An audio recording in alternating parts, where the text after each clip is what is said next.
আসছে বর্ষা, এর মধ্যেই বাড়ছে বজ্রপাতের প্রবণতা।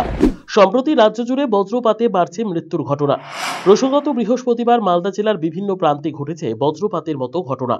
জেলার বিভিন্ন এলাকায় বজ্রপাতে মৃত্যু হয়েছে 11 জনের। অত্যন্ত মর্মান্তিক ঘটনা, যেখানে গোটা রাজ্যে মৃতের সংখ্যা 20। এমন ঘটনায় তৈরি হয়েছে উদ্বেগ। বজ্রপাত একটি প্রাকৃতিক ঘটনা, তাই তাকে আটকানোর সাধ্য নেই মানুষের। তবে সচেতনতা অবলম্বন করলে অনেক ক্ষেত্রেই বজ্রপাতে প্রাণহানির মতো ঘটনা এড়ানো সম্ভব।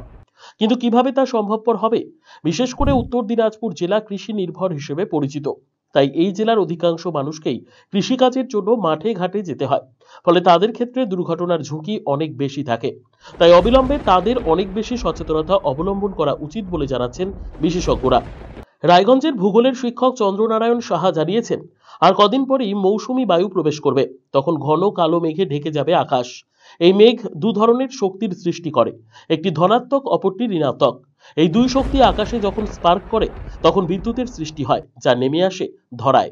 সে সময় কোনো প্রাণী সেখানে থাকলে তিনি আক্রান্ত হন, অনেকের মৃত্যুও হয়। তাই বাড়ির আর্থিন মজবুত রাখা, ঘটনার সময় গাড়িতে ধাতব পদার্থ স্পর্শ না করা, রাবারের জুতো পরে বেরানো সহ একাধিক সচেতনতা অবলম্বন করা উচিত বলে মনে করেন চন্দ্রনারায়ণ বাবু। বাজের ক্ষেত্রে কি হয়, ধরুন হচ্ছে যখন মেঘটা ঢুকছে, বিশেষ করে যেমন 31শে মে আমাদের ভারতবর্ষে যখন মৌসুমী বাতাস ঢুকে যাবে, যে মেঘ থেকে বৃষ্টিটা হয় বজ্রবিদ্যুৎ সহ মেঘ, সে মেঘটাকে বলা হচ্ছে কিউমুলোনিম্বাস মেঘ। এই মেঘের ক্ষেত্রে পুরো আকাশ জুড়ে থাকে এবং ঘন কালো হয়ে যায়। তখন তার মধ্যে দু ধরনের শক্তির সৃষ্টি হয়, একটা হচ্ছে গিয়ে ধনাত্মক এবং একটা হচ্ছে ঋণাত্মক। সেই ঋণাত্মক এবং ধনাত্মক, এমনি দেখবেন না, যখন হচ্ছে ওই ইলেকট্রিক পোলে যখন ইলেকট্রিকের তারগুলো যদি লুজ হয়ে থাকে তখন সেখানে স্পার্ক করে, ঠিক একই রকমভাবে আকাশে যখন স্পার্ক করে দুটো শক্তির মধ্যে, তখন কিন্তু বিদ্যুৎ সৃষ্টি হয় এবং সেটা বৃষ্টির জলের সঙ্গেই কিন্তু নেমে আসে আমাদের পৃথিবীতে। যেমন হতে পারে বাড়িঘর যে আমরা বানাচ্ছি, বাড়ির যে আর্থিং, সেটাকে আমরা সলিড করতে পারি। সেটাকে আমরা যদি সঠিক রাখি তাহলে কিন্তু বাস থেকে আমরা ঘরে বাঁচবো। যদি গাড়ির মধ্যে থাকি সেক্ষেত্রে আমরা গাড়ির যে মেটাল যে পদার্থগুলো আছে, ধাতব পদার্থ, সেগুলোকে টাচ না করে থাকবো।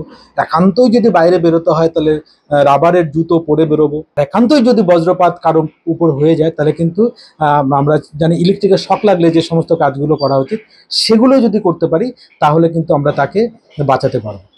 চিকিৎসক বিদ্যুৎ ব্যানার্জি জানিয়েছেন, বাজ পড়ার সময় বিদ্যুৎ পাস হয়।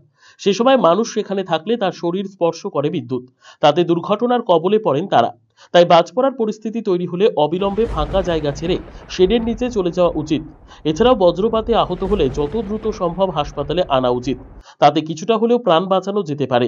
যদিও ঘটনাস্থলেই অনেকে প্রাণ হারান। কারণে না বজ্রপাতে মৃত্যু হয়, এটা হচ্ছে তড়িতাহত হয়ে মৃত্যুর ঘটনা।